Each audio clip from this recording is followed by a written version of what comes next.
toi. Bonsoir à vous, ravi de vous retrouver sur l'antenne de la MBC pour cette émission spéciale. Nous avons la chance, on ne dit jamais assez, de vivre dans une île Maurice plurielle où se côtoient les grandes religions, après les Tamouls, après les Mauriciens et Mauriciennes de foi hindoue. Eh bien, c'est au tour des catholiques, des chrétiens, de commencer leur grande marche vers Pâques. Nous sommes dans le studio A de la MBC avec cette belle image. À l'écran, nous voyons la croix qui est notre horizon et il faut passer par ce temps de désert, un temps où il faut justement se convertir et se mettre en dialogue avec Dieu. C'est cela le sens du carême. Avec nous en plateau ce soir, nous avons des invités qui font partie d'une famille, pas comme les autres. Il s'agit d'Amy, de ce Charounet et d'un couple, Didier et Doris, qui nous font la joie d'être ensemble. Ils sont tous de la communauté du Chemin Neuf et ils habitent ensemble dans une maison communautaire à Boubassin. On va faire connaissance avec eux dans un instant, mais avant cela, qu'est-ce que le carême et pourquoi le carême? Élément de réponse avec ce petit dossier minute. On se retrouve juste après. Le carême est un temps de conversion et de préparation à la fête de Pâques, cœur de la foi chrétienne, qui célèbre la résurrection du Christ. Ça vient du latin quadragesima, ça veut dire 40 jours, et c'est Jésus qui pendant 40 jours au désert a combattu le diable. Et c'est bien. Donc les carèmes chaque année reprennent 40 jours et se disent Jésus, je vais t'imiter, et hop, on combat le diable dans le désert de notre vie. Durant le temps du carême, l'accent est mis sur la prière, la pénitence et l'aumône pour nous aider à discerner les priorités de notre vie. Ça commence avec le mercredi des cendres. Vous allez à la messe, le prêtre vous fait un signe de croix avec de la cendre sur le front. La cendre, signe de repentance et de tristesse parce qu'on veut y arriver. Si vous êtes marié, eh ben, c'est pas la peine de faire des jeûnes et des grandes prières si vous ne vous occupez pas de votre femme ou de votre mari. Si vous êtes père de famille et que vous passez plein de temps dans des associations humanitaires, tout ce que vous voulez, mais que vous ne vous occupez pas de vos enfants, ça va pas. Si vous bossez et que vous êtes chrétien et que vous arrivez tous les jours en retard au travail pour mal le faire et en plus avoir une langue de vipère à la machine à café sur le collègue ou sur le supérieur, ça ne va pas non plus. La première chose que vous devez vous poser, c'est est-ce que mes devoirs d'État sont faits? Le temps du carême est un temps autre qui incite à une mise à l'écart pour faire silence et être ainsi réceptif à la parole de Dieu. Voilà pour ce topo sur le carême signé Arline Crouch avec le frère Paul Adrien qui nous a donné un peu des pistes sur ce qu'est le carême et le sens de cette démarche pour les chrétiens. Et tout de suite, nous allons commencer notre discussion d'une manière originale avec la première lecture qui a été proclamée aujourd'hui dans toutes les communautés, dans toutes les églises à l'occasion du carême. Et c'est Amy qui va nous la proclamer. On l'écoute. Du livre de Joël, chapitre 2. Et maintenant, oracle du Seigneur, revenez à moi de tout votre cœur, dans le jeûne, les larmes et le deuil. Déchirez vos cœurs et non pas vos vêtements. Et revenez au Seigneur votre Dieu, car il est tendre et miséricordieux. Lent à la colère et plein d'amour, renonçant au châtiment. Qui sait, il pourrait revenir, il pourrait renoncer au châtiment et laisser derrière lui sa bénédiction. Voilà, merci Amy pour cette proclamation de cette lecture de Joël qui résume bien la démarche. Il y a un mot qui revient dedans, une phrase, c'est « Revenez à moi de tout votre cœur ». Alors, je vais poser la question peut-être au couple, puisque Amy vient de se mobiliser pour la lecture. On va la retrouver juste après. Alors, est-ce que Didier, avec Doris, est-ce qu'il y a justement avec qui les cœurs se péronnent dans sa carême-là et qui les représentait pour eux? Alors, le carême, c'est un temps pour moi et surtout pour nous en même temps, pour nous capables, comme si je dirais, faire un moment d'arrêt pour regretter un peu comment l'Église propose nous de faire un cheminement de proximité avec le Seigneur. Et c'est vrai qu'il y a une route en parallèle, il y a une route nous tout seuls, et il y a aussi une route pour faire ensemble dans le sens du couple. Voilà. Doris? Pour moi, Le carême, c'est un chemin vers la croix. Et dans le couple, mais très souvent, c'est nous faire des affaires de routine. Tout le temps, nous préoccuper, chacun de son côté. Mais peut-être là, prendre un peu plus de temps en couple, prier ensemble, et donner un peu plus de temps à nous-mêmes et voir un peu comment le Christ nous appelle, comment il appelle nous pour continuer à suivre ce chemin. C'est une manière un peu spéciale qu'ils ont pu vivre le carême, puisque Mondial est allé là, c'est dans une communauté qui s'appelle la communauté du chemin neuf. Les États se trouvent à Beaubassin. Donc, je ne pas vivre avec les enfants concrètement, mais je vivre la vie donnée au sein du chemin neuf, le pécose du chemin. Il y a le thème de cette émission, c'est marcher avec l'espérance des jeunes. Et dans cette maison à Beaubassin, qui est sous la responsabilité notamment de Sœur Charounet. Sœur Charounet, est-ce que vous pouvez vous présenter? Et vous n'êtes pas mauricienne. Et on va voyager un petit peu. Faites-nous voyager, vous venez d'où? Et comment vous vous êtes retrouvée au sein de cette communauté du chemin neuf? Oui. Moi, je suis lituanienne, de pays d'Europe, à l'Est. Et oui, j'étais envoyée ici par la communauté. J'ai fait mon noviciat en France et après, la communauté m'a envoyée en mission ici à Maurice, où je me retrouve comme responsable de mission jeunes, de travailler avec les jeunes de 18 à 30 ans. Et aussi, on a une proposition pour les jeunes de vivre avec nous, de goûter de cette vie fraternelle, vie communautaire, vie de prière. Alors, Amy, tout à l'heure, tu as eu cette grâce de lire la première lecture de Joël. Toi, en tant que jeune, comment est-ce que tu vis ce temps de carême-là? Dis-nous un petit peu plus sur toi, sur ce que tu fais au quotidien et comment tu chemines particulièrement vers Pâques. C'est vrai que ça fait 2 ans que j'habite avec la communauté maintenant et je vis le carême différemment parce que j'ai vraiment compris le sens du carême. Avant, c'était vraiment jeûner, mais je ne comprenais pas le but derrière. Sauf que ces 2 dernières années m'ont permis de vraiment comprendre que jeûner, c'est pour se rapprocher du Seigneur, de vraiment comme si retirer tout ce qui est lourd dans ma vie, tout ce qui ne me permet pas de me rapprocher de Dieu. Et aussi, le carême est pour moi un temps d'arrêt où je peux vraiment voir dans ma vie tout ce qui ne va pas forcément selon les plans de Dieu et de vraiment prendre ce temps pour corriger cela et améliorer. Je vous vois avec une Bible dans la main. Notamment, les jeunes, parfois, on a tendance à plus les voir, comme si nous étions plus avec man portable, etc. Est-ce qu'il comme si, avec la vie qui nous mène aujourd'hui, on a une profession, où on a un engagement, on réussit, comment dire, trouver ça le temps pour fréquenter bon Dieu dans ce parole, notamment. Est-ce que c'est un effort comme c'est un peu plus important qu'il vous fait pendant ce carême-là? Je pense que c'est un choix de tous les jours, de se réveiller, de se dire, OK, aujourd'hui, Seigneur, je t'offre cette journée, je t'offre toutes les difficultés que j'aurai, toutes les grâces aussi. Et vraiment, dès le réveil, comme si prendre ce temps, au moins 15-20 minutes, comme si pour vraiment dire au Seigneur, je te confie cette journée, je te confie ma vie et prends-en soin.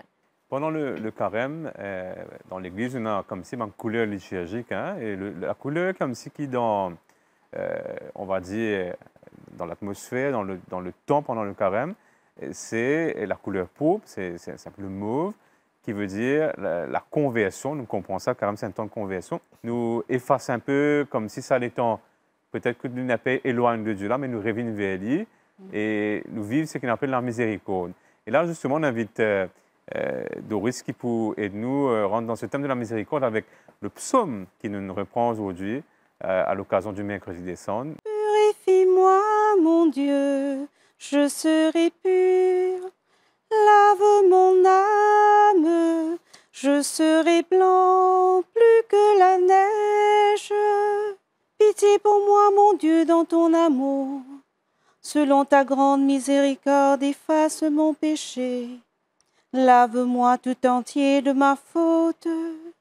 Purifie-moi de mon offense. Oui, je connais mon péché. Ma faute est toujours devant moi. Contre toi et toi seul j'ai péché. Ce qui est mal à tes yeux, je l'ai fait. Crée en moi un cœur pur, ô mon Dieu. Renouvelle et raffermis au fond de moi mon esprit. Ne me chasse pas loin de ta face, ne me reprends pas ton Esprit Saint. Rends-moi la joie d'être sauvé, que l'Esprit généreux me soutienne. Seigneur, ouvre mes lèvres, et ma bouche annoncera ta louange. Purifie-moi, mon Dieu, je serai pur. Lave mon âme, je serai blanc plus que la neige. Alors, c'est le psaume en ce mercredi décembre, premier jour du carême pour les chrétiens. Je pose la question comme ici au couple, hein, Didier et Doris. Comment vous êtes dans un couple, justement, peut-être individuellement, et puis dans le couple, vous vivez ça dans la valeur du pardon. C'est facile ou alors c'est un chemin de croix parfois? Ce moment de carême permet-nous de mettre un petit guide sur la table, tout ça, un point qui est capable de faire nous, comme je dirais, distants. Hein? On a envie de dire ça comme ça. Et permettre-nous, quelque part, de nous rapprocher pour faire un chemin vers un davantage. Vers un davantage dans le sens qui, voilà, et avec le dialogue, ça permet au couple d'avancer assez plus facilement et sereinement. Le pardon n'est pas difficile.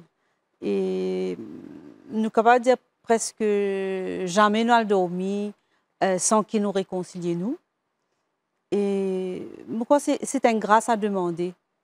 Et si nous sommes capables de pardonner, ben, nous faisons un grand chemin.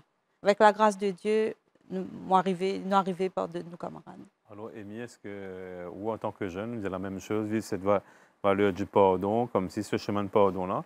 De pardonner, c'est facile. Comme si de pardonner aux autres, c'est facile quand on nous a blessés. Mais le plus difficile, c'est de se pardonner soi-même. Parce que voilà, on a ce regard un peu dur envers nous-mêmes. C'est dire, ah, mais voilà, j'ai péché, je me suis détournée du Seigneur. Et comme si on a tendance à rester dedans, dans cet esprit un peu négatif. Et je pense que c'est toute la beauté de la miséricorde que le Seigneur vient nous dire. Ben voilà, même si je vois ton péché, mais je t'accepte tel que tu es. Et justement, pendant le carême, on a aussi ce temps de confession où on peut vraiment tout mettre à plat et vraiment tout déposer devant le Seigneur et voilà, garder l'espérance qu'il va nous accompagner sur ce chemin avec lui. Et on va clore avec ce chapitre de la miséricorde avec Sœur Charonnet, qui est religieuse. Alors, est-ce que nous, quand trop mal mon père et ma sœur, nous disons, vous êtes prêts avec bon Dieu, vous ne faites pas de péché, est-ce que c'est vrai? Qu'est-ce que vous pouvez nous dire dessus? Non, ce n'est pas vrai. On pêche aussi, malheureusement. Et, oui, cette chemin de miséricorde, on vit, nous comme religieux et aussi les frères de la communauté, les jeunes, on vit chaque année exercice spirituel selon Saint Ignace. C'est une semaine en silence. Et au milieu de semaine, c'est jour de péché. Et chaque année, on demande grâce de voir notre péché. Et voilà, et c'est chaque fois, chaque année, je vois où je peux vraiment avancer encore plus avec le Seigneur et goûter de cet amour miséricordieux voilà, qui est vraiment comme Seigneur, chaque fois que je vois ma péché, et tu peux aussi sentir cet amour, cet regard du Seigneur sur toi, qu'il dise, mais je t'aime avec tout ce que tu es, qu'est-ce que tu as. Et c'est pas grave, voilà, va vers moi. Voilà. Comme ça, c'est vraiment pour nous, comme religieux, les prêtres, on doit aussi faire ça et on va faire ça jusqu'à la fin de vie. Vini, vini, ceux qui bénit, vin recevoir, royaume bon Dieu, qui mon papa, fin préparé, vini, vini, entrez. Un nouveau volet dans cette discussion autour du carême, c'est Didier qui va nous lire l'évangile du jour et ça va nous aider justement à rentrer dans ce thème, comme c'est des attitudes à avoir pendant le carême. On va écouter cette lecture. En ce temps-là, Jésus disait à ses disciples, « Ce que vous faites pour devenir des justes, évitez de l'accomplir devant les hommes pour vous faire remarquer. Sinon, il n'y a pas de récompense pour vous auprès de votre Père qui est aux cieux. Ainsi, quand tu fais l'aumône, ne fais pas sonner la trompette devant toi comme les hypocrites qui se donnent en spectacle dans les synagogues et dans les rues, pour obtenir la gloire qui vient des hommes. Amen, je vous le déclare, ceux-là ont reçu leur récompense. Mais toi, quand tu fais l'aumône, que ta main gauche ignore ce que fait ta main droite, afin que ton aumône reste dans le secret. Ton Père, qui voit dans le secret, te le rendra. Et quand vous priez, ne soyez pas comme les hypocrites. Ils aiment à se tenir debout dans les synagogues et au carrefour pour bien se montrer aux hommes quand ils prient. Amen, je vous le déclare, ceux-là ont reçu leur récompense. Mais toi, quand tu pries, retire-toi dans la pièce la plus retirée, ferme la porte et prie ton Père qui est présent dans le secret. Ton Père qui voit dans le secret te le rendra. Et quand vous jeûnez, ne prenez pas un air abattu comme les hypocrites. Ils prennent une mine défaite pour bien montrer aux hommes qu'ils jeûnent. Amen, je vous le déclare, ceux-là ont reçu leur récompense. Mais toi, quand tu jeûnes, parfume-toi la tête et lave-toi le visage. Ainsi, ton jeûne ne sera pas connu des hommes, mais seulement de ton Père qui est présent au plus secret. Ton Père qui voit au plus secret te le rendra. Évangile du Christ.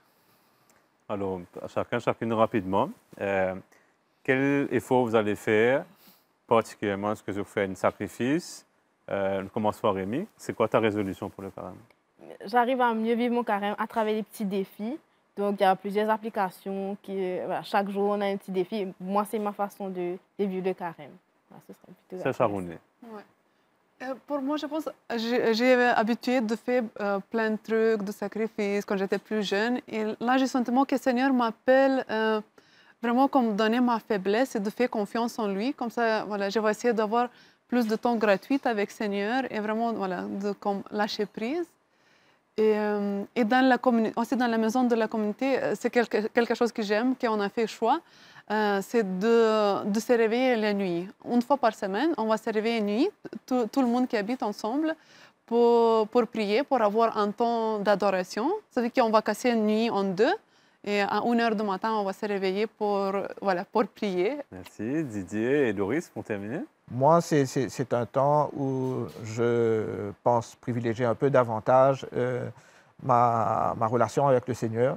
Et, par exemple, d'allonger un peu mon heure de prière personnelle. Ou, voilà, être un peu plus régulier à la lecture de la Bible. Et, voilà, être un peu plus attentif à ce que le Seigneur veut bien me dire pendant ce temps de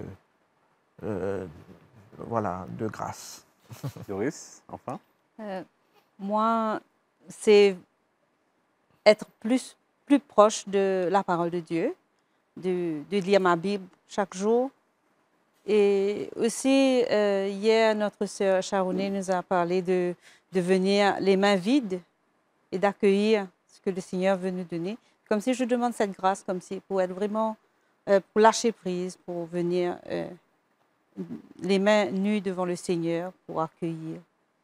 Voilà, c'est ça le sens du carême, justement. C'est un temps où on va vers le bon Dieu, mais en même temps, c'est lui aussi qui nous accueille comme nous sommes, avec cet horizon, la croix, la résurrection, comme cap. Et justement, cette année-ci, MBC va vous accompagner une nouvelle fois pour le carême.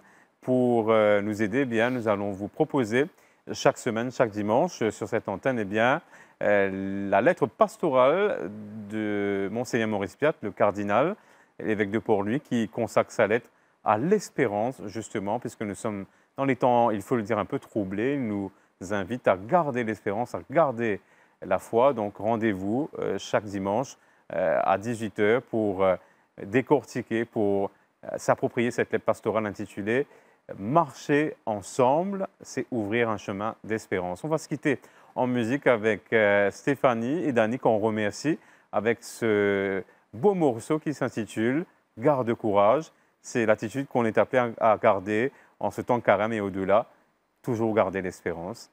Bonne soirée sur l'MBC, très bon moment, bon carême, à très bientôt.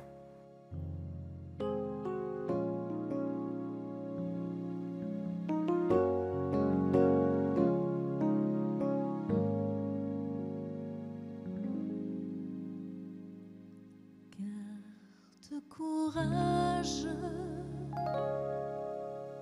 ne crains pas,